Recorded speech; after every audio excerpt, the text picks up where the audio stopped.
नमस्कार, मैं हूं निकिता और आप देख रहे हैं सत्यहिंदी.com।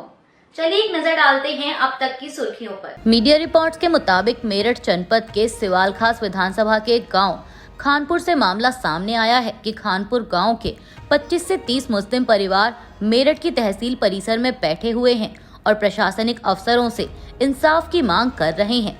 दरअसल ये इंसाफ की गुहार इसलिए लगाई जा रही है क्योंकि इन मुस्लिम परिवारों का कहना है कि लगभग 6 दशक पहले उनके पूर्वज खानपुर गांव में आए थे और वहां जो खाली जमीन पड़ी थी वहां मकान बनाए और मकान बनाकर रहने लगे।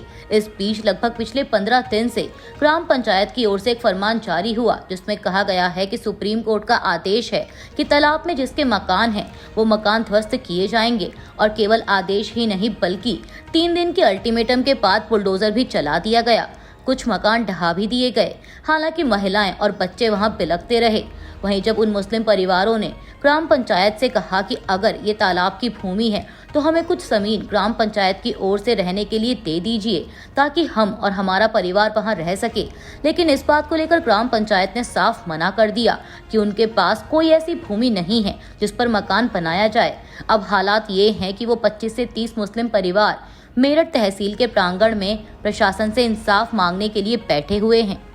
गुजरात के अहमदाबाद में 8 से 9 अप्रैल को कांग्रेस का राष्ट्रीय अधिवेशन होने जा रहा है।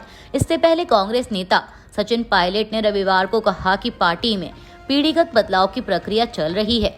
पायलट ने कहा कि युवा नेता उन्हें सौंपी गई जिम्मेदारियों को निभा रहे हैं। उन्होंने जोर देकर कहा कि जवाबदेही के साथ साथ विचारधारा को मजबूत करना आगे बढ़ने का नारा होगा। समाचार एजेंसी पीटीआई को दिए एक इंटरव्यू में पायलट ने कहा कि गुजरात में होने जा रहा कांग्रेस का अधिवेशन अहम है क्योंकि यह ऐसे समय में हो रहा है जब गुजरात में पार्टी को मजबूत करने और वहां अपना पिछला गौरव हासिल करने पर ध्यान केंद्रित किया जा रहा है। उन्होंने यह भी कहा कि पार्टी भले ही लोकसभा चुनावों के बाद कुछ राज्यों में चुनाव हार गई हो, लेकिन पार्टी ने लड़ने के लिए दृढ़ विश्वास या जोश नहीं खोया है।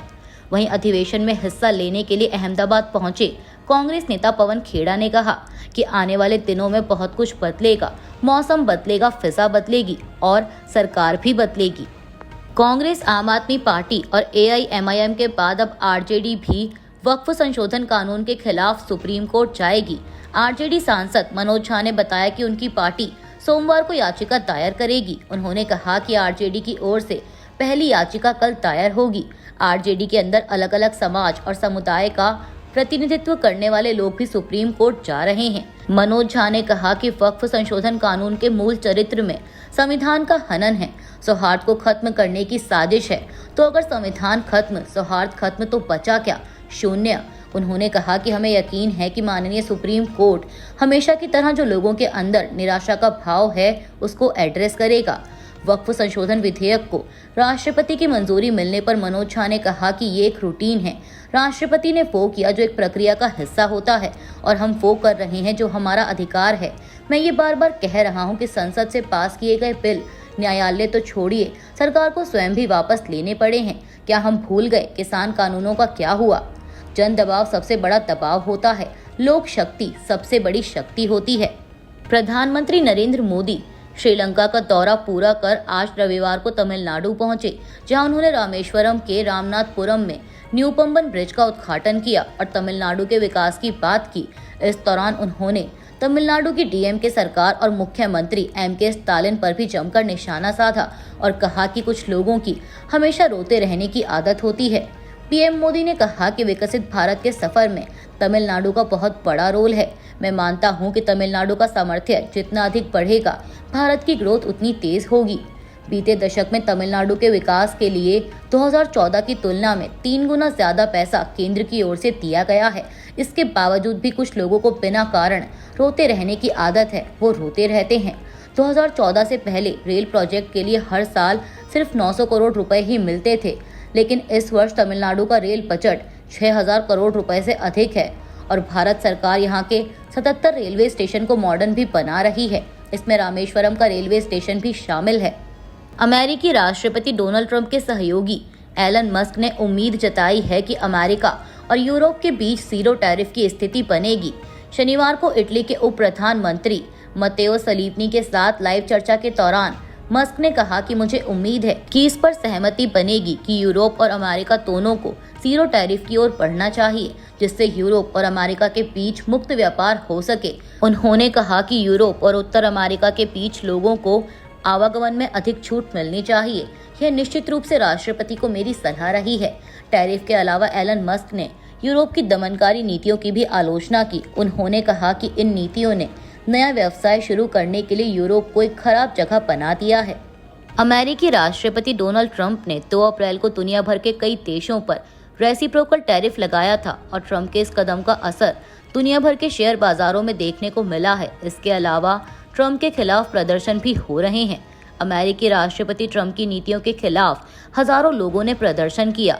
ये प्रदर्शन अमेरिका के कई शहरों में हुए। मीडिया रिपोर्ट्स के मुताबिक प्रदर्शनकारियों ने ट्रंप के एजेंडे पर अपनी चिंताएं जाहिर की। इनमें से कुछ के हाथों में टैरिफ खत्म करने की मांग वाले पोस्टर भी थे। जॉर्जिया के अटलांटा, न्यूयॉर्क के 5th एवेन्यू और कई लोग वॉशिंगटन स्मारक पर भी प्रोटेस्ट के लिए इकट्ठा हुए।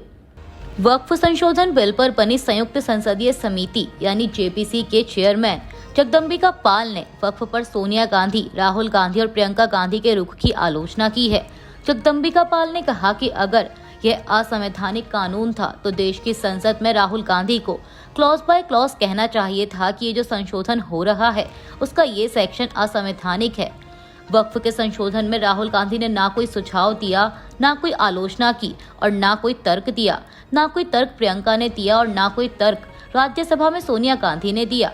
वक्फ संशोधन विधेयक को राष्ट्रपति की मंजूरी मिलने को जगदम्बिका पाल ने ऐतिहासिक और सुधारवादी कदम बताया है। उनका कहना है कि वक्फ जो करता था, जिसे वाकिफ कहते हैं, वाकिफ की सोच थी कि जो अपनी कमाई अल्लाह के नाम पर वक्फ करते हैं उसकी इनकम से गरीब, पिछड़ों, महिलाओं, बच्चों या जरूरतमंदों को शिक्षा और स्वास्थ्य में मदद मिले।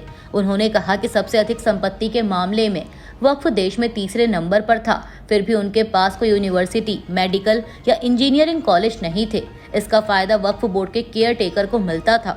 उत्तर प्रदेश के मुजफ्फरनगर में अधिकारियों ने मस्जिदों में शुक्रवार की नमाज के दौरान काले बैज पहनकर वक्फ संशोधन अधिनियम 2025 के खिलाफ प्रदर्शन करने के लिए 300 लोगों को नोटिस जारी किया है और उनसे 2-2 लाख रुपए का बॉन्ड भरने को कहा है। एक पुलिस अधिकारी ने रविवार को यह जानकारी दी। पीटीआई के मुताबिक पुलिस अधीक्षक सत्यनारायण प्रजापत ने कहा कि सीसीटीवी फुटेज के जरिए पहचान करने के बाद 300 लोगों को नोटिस जारी किए गए हैं। श्रीलंका ने रविवार को विशेष कदम उठाते हुए कम से कम 11 भारतीय मछुआरों को रिहा किया है।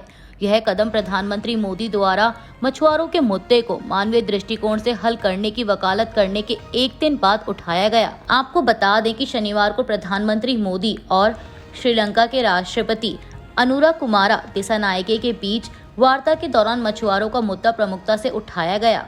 वहीं दिसानायके से मुलाकात के बाद प्रधानमंत्री मोदी ने मीडिया को दिए अपने बयान में कहा कि हमने मछुआरों की आजीविका से जुड़े मुद्दों पर भी चर्चा की।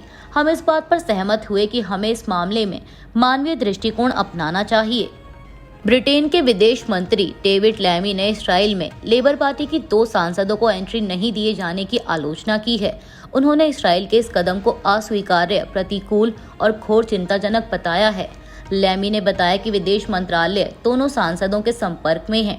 वहीं इस्राएली मीडिया के मुताबिक इस्राएली जनसंख्या एवं आप्रवासन प्राधिकरण ने कहा है कि अबित्सम मोहम्मद और योआन यांग को एंट्री देने से मना कर दिया गया क्योंकि उनका इरादा इसराइल के खिलाफ नफरती बयानबाजी करने का था।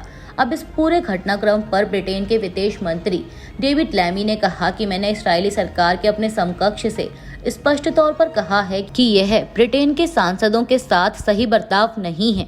अभी के लिए बस इतना ही। बाकी की खबरों के लिए बने रहिए सत्यहिंदी.com के साथ।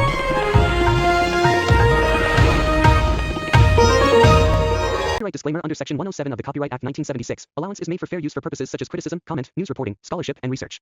Fair use is a use permitted by copyright statute that might otherwise be infringing.